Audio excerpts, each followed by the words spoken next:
He teaches us this balance in the famous, narration where the man came and said, I'm going to fast and not break my fast. And and one says, I'm not going to marry women. I'm going to pray and not sleep. And the Prophet ﷺ explains to us that he is the nearest to Allah and he has the most love and fear of Allah, but he sleeps some and he prays some. He fasts some and he breaks his fast some and he gets married.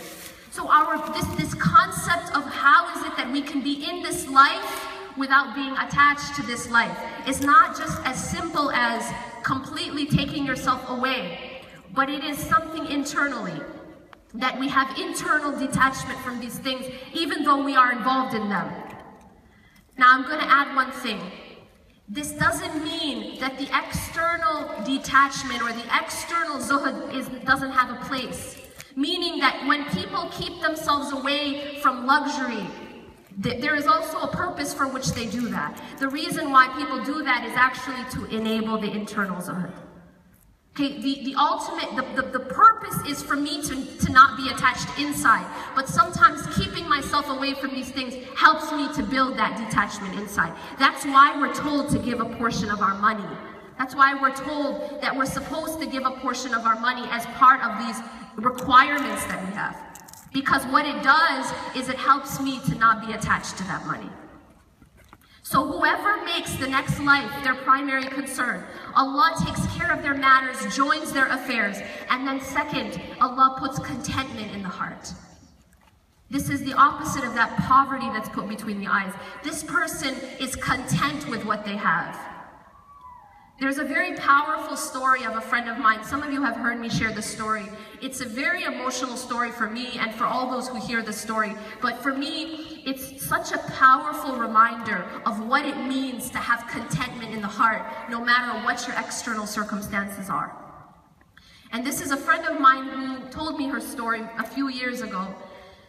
And I have witnessed her life because I visited her a few times. When her youngest daughter, or rather her oldest daughter, was 3 years old, the teacher told her that she suddenly stopped talking. So she took her to the doctor to find out why it is that she stopped talking, and the doctor told her that her daughter had a rare genetic disorder called MPS, and this disorder means that she will slowly lose all her faculties until she dies.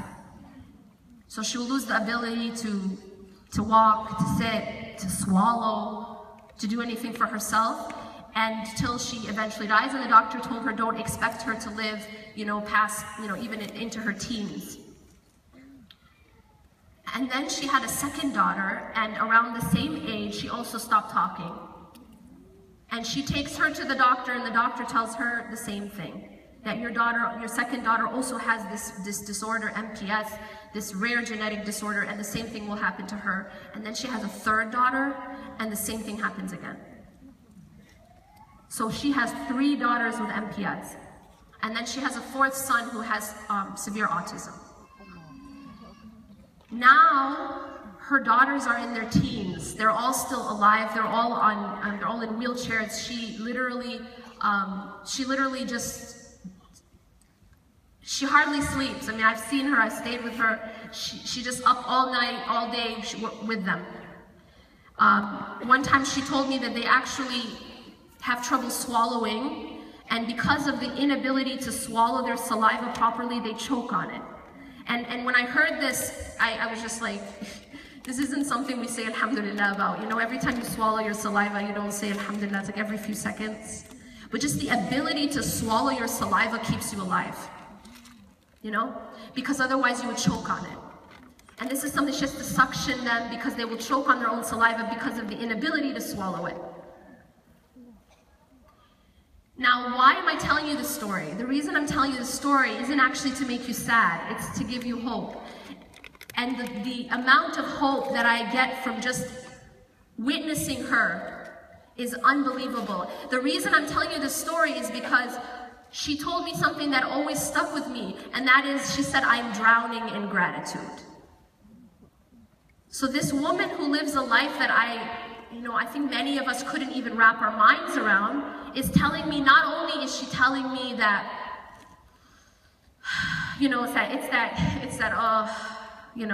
No, she's just actually telling me that she's drowning in gratitude.